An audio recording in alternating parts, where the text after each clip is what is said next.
Et salut, c'est Élise, bienvenue sur les Diamants d'Élise. Alors j'espère que vous allez tous et toutes bien, moi ça va plutôt très très bien. Donc je vous retrouve aujourd'hui dans une petite vidéo. Je vais répondre aux questions de la semaine 11 et 12 du Diamond Painting Squad Quiz. Donc, le Diamond Painting Squad Quiz, c'est le quiz organisé sur un an, une question par semaine, par le Diamond Painting Squad, qui est le groupe des 4 Québécoises à l'origine de ce quiz.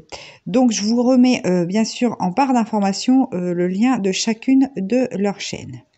Alors, les 2 questions, donc semaine 11, c'était par qui as-tu découvert le Diamond Painting? Alors, moi, le Diamond Painting, en fait, c'est une activité que je connais quand même depuis un certain temps. Pas que je pratique depuis si longtemps que ça, mais que je connais depuis un certain temps. Je vais vous expliquer pourquoi. En fait, depuis environ 4 ans, plus de 4 ans, je fais du coloriage pour adultes. 4 ans, je pense, 4 ans.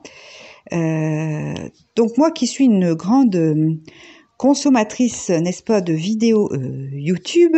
J'ai commencé à regarder des vidéos YouTube. Ma première grossesse, me semble-t-il, il y a 9 ans de ça. Donc, à ce moment-là, c'était surtout des vidéos, beauté, maquillage, voilà. Donc, quand je me suis mise, du coup, au coloriage pour adultes, pour acquérir certaines techniques, voir ce qu'on pouvait faire, choisir des crayons de couleur, enfin ce genre de choses. Je me suis mise à regarder plusieurs chaînes de coloriage pour adultes.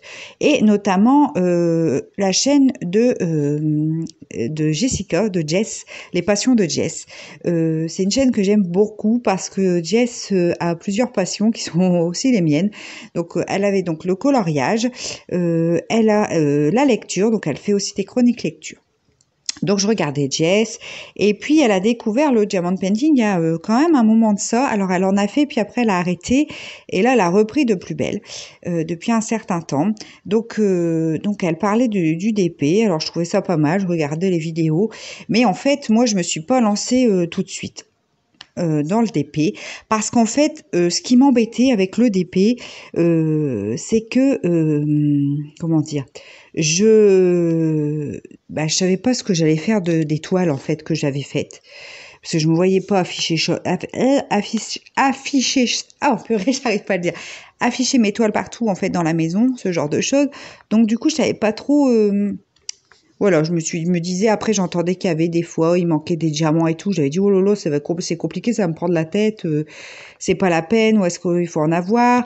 Bref. Donc Jess, elle faisait ses vidéos. Il y a d'autres youtubeuses aussi, coloriage, qui se sont mises à faire des vidéos là-dessus. Alors je regardais plus ou moins ces vidéos. Je regardais aussi je regarde toujours d'ailleurs Melissa Hart, qui est aussi une Québécoise qui fait aussi du DP, donc je vous mettrai aussi sa chaîne en barre d'informations.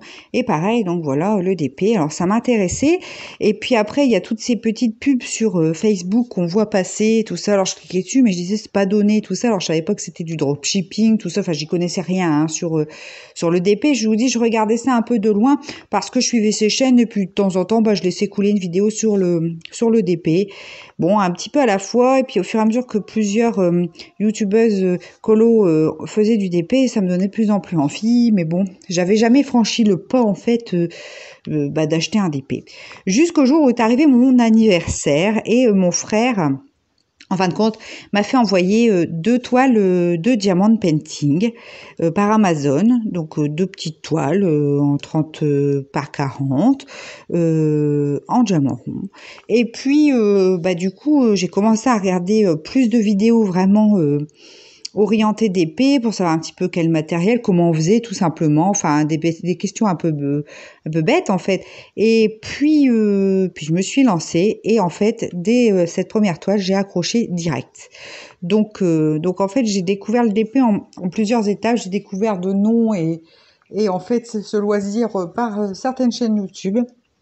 Et puis après c'est grâce à mon frangin qui m'a fait envoyer en fait des toiles et où là je me suis vraiment mise à faire du diamant painting. Alors mon frère fait pas du tout d'épée ou quoi que ce soit. C'est juste parce qu'en fait ils ont avec ma nièce, en fait ils ont cherché pour mon anniversaire parce qu'ils m'avaient déjà offert pas mal de choses de coloriage, tout ça. Ils ont cherché un peu une activité en relation, enfin en lien un peu avec le coloriage. Et comme ma petite nièce est pas mal consommatrice de vidéos YouTube aussi, je pense qu'elle a dû voir en fait que les chaînes colo ils proposaient aussi le diamond painting. Et du coup elle a donné l'idée à mon frère et c'est comme ça qu'ils ont eu l'idée de m'envoyer du DP et ils ont très bien fait parce que depuis j'arrête plus de faire du DP. Je ne fais que ça, pas forcément coloriage. J'ai pas repris mes crayons de couleur depuis ce temps-là. Ça reviendra, hein, c'est vrai que ça reviendra. Parce que là, je trouve que c'est plus facile pour moi m'installer et arrêter avec le petit, en fin de compte, le DP, parce que c'est vrai que quand on est au milieu d'un dégradé ou avec... Enfin bref, c'est compliqué des fois le coloriage de pouvoir s'arrêter. Là, le DP, c'est vrai que, bon, bah c'est tout, je range mes quelques diamants qui sont dans ma barquette, et puis voilà, je suis dispo pour mon petit loup. Donc voilà comment en fait j'ai découvert et par qui j'ai découvert le diamond painting. Alors, la question numéro 2, enfin non pas 2, mais la question de la semaine 12, donc la deuxième question pour cette vidéo, c'est que bois-tu en faisant du DP? Alors ça, j'ai déjà un petit peu répondu quand on a eu la question sur comment je tue ou voilà. Donc moi, j'aime bien me faire un thé quand je fais du DP. Alors quelquefois mon café aussi, mais plus particulièrement un thé parce que mon café, en fait, je le bois assez vite, je l'avale assez vite. Les thés, étant donné que c'est fort chaud, qu'il y a une plus grosse quantité, je prends plus de temps pour les déguster. Et en fin de compte, j'aime pas mal me faire un thé en faisant mon DP que je mets sur le côté et je le déguste tranquillement. Et puis voilà. Sinon, est-ce que je bois autre chose? Non, je bois rien d'autre trop. Alors après, j'en fais pas systématiquement. Je fais pas du thé systématiquement à chaque fois que je fais du DP. Parce que déjà, des fois, j'y pense pas. Parce que je m'installe aussi quelquefois pour pas très longtemps. Au DP, ça, je vous en ai déjà parlé. Mais par contre, quand j'ai vraiment du temps, genre au moment de la sieste du petit, où là, je me dis, allez, je m'installe pour 1 heure, 1 heure et demie, même plus peut-être de DP. Là, effectivement, je vais volontiers me faire un bon thé avec une saveur particulière et le déguster tranquillement. Donc ça c'est c'est ma boisson un peu fétiche pour le DP. Voilà, plus que le café. Ça peut être un cappuccino aussi, mais surtout du thé. Voilà, écoutez, j'espère que j'ai... Oh là, je viens de faire sauter mes diamants. Voilà, j'espère que j'ai répondu correctement aux questions. Enfin, correctement, il n'y a pas de bonne ou de mauvaise réponse, de toute façon. Mais que j'ai répondu aux deux questions de la semaine 11 et 12. Et moi, je vous souhaite une très belle journée et je vous dis à très vite dans une prochaine vidéo. Allez, ciao!